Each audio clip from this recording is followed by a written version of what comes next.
So Finn, you've just been inside at the HSBC AGM. Tell me what happened. That's right, Joel. So I went in to ask a question around undue political influence and corruption at the highest levels of government.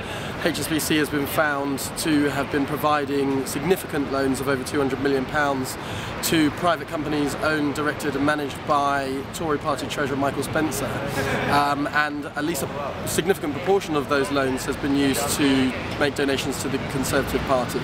Not only is this highly dubious, particularly in light of the lack of action around the Panama Papers and the Swiss leaks, but also because of HSBC's own policies which prevent making political donations and are supposed to protect political neutrality.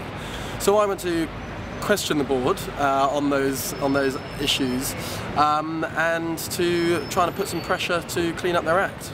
And what did they say? Well, unsurprisingly, they didn't agree with the premise.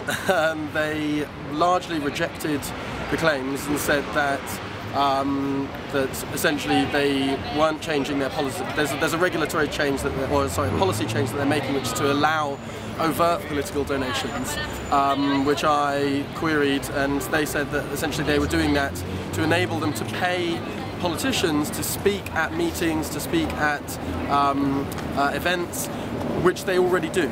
So that claim doesn't add up, because they're asking for a change on their policies to enable them to do something they're already doing. That means they're either already breaking their policies, or they don't need to make this policy change for that reason, and therefore they're making it for another reason. So when was this loan from HSBC made to IPGL, and how does this relate to the Conservative election expenses fraud story we're still hearing about?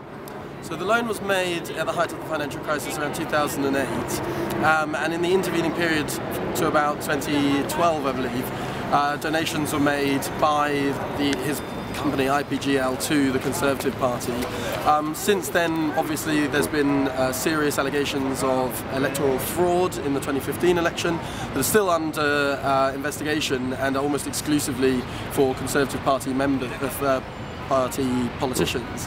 So the relation is that, you know, you've got a bank that's been cozying up to government for a very long time, that's had exclusive and extensive access to major politicians, and you've also got examples where the bank has made lending decisions to finance otherwise bankrupt companies that are then using that money to donate to the Conservative Party, and then gaining regulatory concessions at the end and a lack of prosecution at the end. So I think there's a very clear red thread from the activities of HSBC as a bank that goes right up to the board, who we're talking to today, right the way down to the political corruption that we see throughout our society today, particularly in regards to dirty finance and money in politics. So this sounds like an absolute scandal. What are members of Parliament saying about this? Absolutely. Well, John Mann, MP, is calling for a full-blown inquiry. There's quite a lot of momentum behind the scenes that we're building and that we hope to leverage in the coming weeks and months